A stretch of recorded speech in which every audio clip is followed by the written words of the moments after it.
کیا آپ کو معلوم ہے کہ حضرت داؤد علیہ السلام کس طرح بادشاہ بنے؟ جب طالوت بنی اسرائیل کے بادشاہ بن گئے تو آپ نے بنی اسرائیل کو جہاد کے لیے تیار کیا اور ایک کافر بادشاہ جالوت سے جنگ کرنے کے لیے اپنی فوج کو لے کر میدان جنگ میں نکلے۔ جالوت بہت ہی قد آور اور نہایت ہی طاقتور بادشاہ تھا۔ وہ اپنے سر پر لوہے کی جو ٹوپی پہنتا تھا اس کا وزن 300 رطل تھا۔ جب دونوں فوجیں میدان جنگ میں لڑائی کے لیے صاف آرائی کر چکی تو حضرت طالوت نے اپنے لشکر میں یہ اعلان فرما دیا کہ جو شخص طالوت کو قتل کرے گا میں اپنے شہزادی کا نکاح اس کے ساتھ کر دوں گا اور اپنی آدھی سلطنت بھی اس کو عطا کر دوں گا۔ یہ فرمان شاہی سن کر حضرت داؤد علیہ السلام آگے بڑھے جو ابھی بہت ہی کم سن تھے اور بیماری سے چہرہ زرد ہو رہا تھا اور غربت و مفلسی کا یہ عالم تھا کہ بکریاں چرا کر اس کی اجرات سے گزر بسر کرتے تھے۔ روایت ہے کہ جب حضرت داؤد علیہ السلام گھر سے جہاد کے لیے روانہ ہوئے تو راستے میں ایک پتھر یہ بولا کہ اے حضرت داؤد علیہ السلام مجھے اٹھا لیجئے کیونکہ میں حضرت موسیٰ علیہ السلام کا پتر ہوں۔ پھر دوسرے پتھر نے آپ کو پکارا کہ اے حضرت داؤد مجھے اٹھا لیجئے کیونکہ میں حضرت ہارون علیہ السلام کا پتر ہوں۔ پھر ایک تیسرے پتھر نے آپ کو پکار کر عرض کیا کہ اے حضرت داؤد علیہ السلام مجھے اٹھا لیجئے کیونکہ میں جالوت کا قاتل ہوں۔ حضرت داؤد علیہ السلام نے ان تینوں پتھروں کو اٹھا کر اپنی جھولی میں رکھ لیا۔ جب جنگ شروع ہوئی تو حضرت داؤد علیہ السلام اپنے گوفان کو لے کر آگے بڑھے اور جالوت جب آپ کی نظر پڑی تو آپ نے ان تینوں پتھروں کو اپنے گوفان میں رکھ کر اور بسم اللہ پڑھ کر گوفان سے تینوں پتھروں کو جالوت کے اوپر پھینکا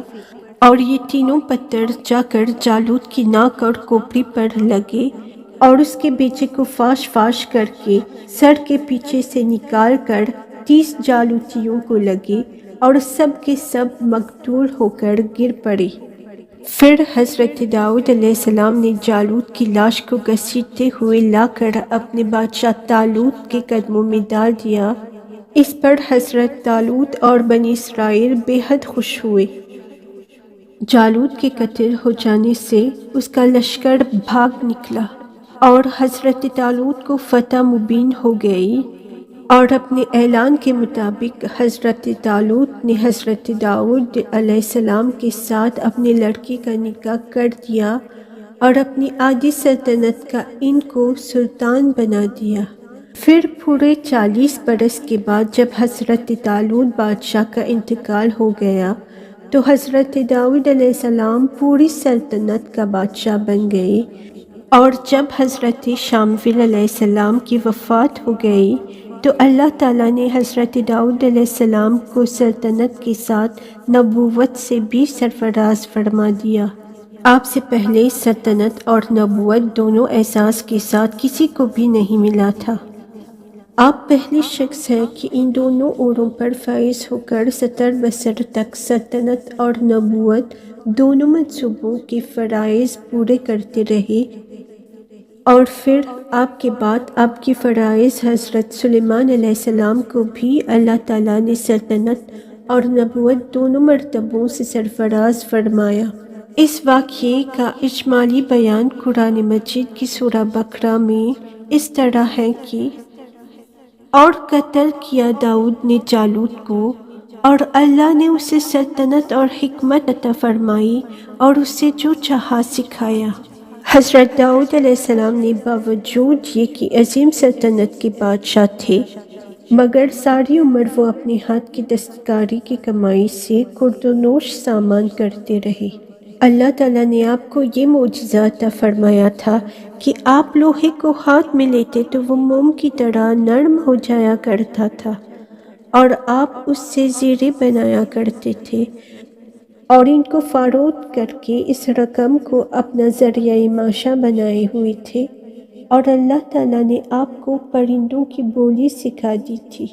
حضرت داؤد کی سرگزشت کی طرح حضرت داؤد علیہ السلام کی مقدس زندگی سے یہی سبق ملتا ہے کہ اللہ تعالیٰ جب اپنا فضل و کرم فرماتا ہے تو ایک لمحے میں رائے پہاڑ اور ذرے کو آفتاب بنا دیتا ہے۔